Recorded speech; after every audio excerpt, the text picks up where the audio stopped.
Yambag Jones says, if you had the crystal ball to change any one match over the course of your career, what would it be? Whether it was just a bad night or you thought the whole program was shit, maybe you didn't get along with your opponent. If you could go back and change one match, Rick, what would it be?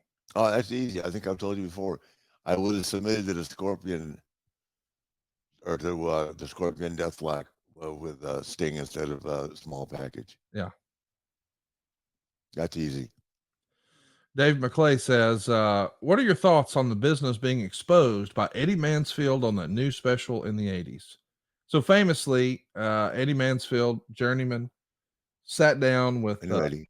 Mr. Kossel, and he showed everybody the business.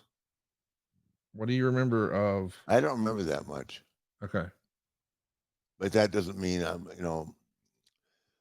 have been a lot of guys that have exposed the business, so it's pretty hard to pin it all on Eddie Mansfield.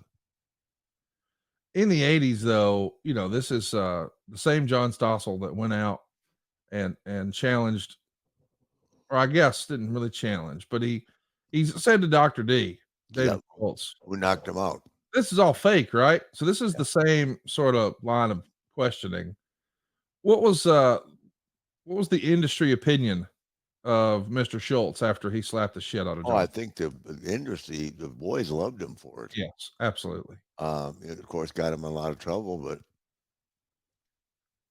Dave Schultz was a pretty tough guy too. I understand. I've only met him several times. I've only worked with him once, I think, but I don't think he was anybody to mess around with either. Nope, I don't get that impression at all. Yeah, and I think the boys. I mean, I know I thought it was. I thought it was cool. I guess I what I'm can't even asking tell you is, what would have happened to Stossel if he'd said it to Harley Race. if everyone thought, in the industry that Dr. D did the right thing and was a hero amongst the boys for slapping John Stossel, that pretty much means the opposite for Eddie Mansfield in that era, right? I mean, Yes, you can't go on TV and expose the business and feel like everything's going to be okay in this fraternity, right? and not absolutely. You can't. We make jokes about it now because it's so widely exposed, and it's been exposed so badly. Um, that no, it's a physically impossibly incredibly insensitive tough sport, no matter how you look at it today, tomorrow, yesterday, 30 years ago. Dangerous.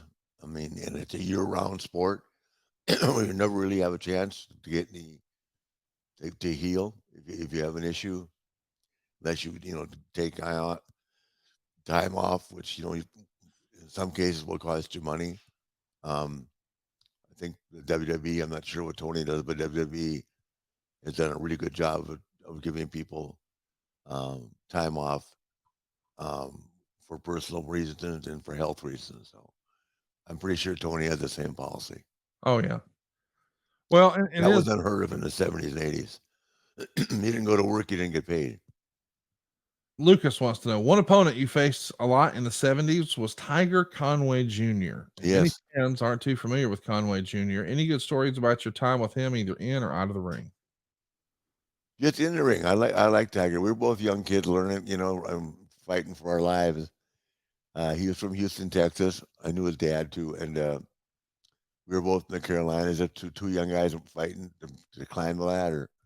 Man, we slugged it out. We literally slugged it out every night. He was really a good kid. Here's one from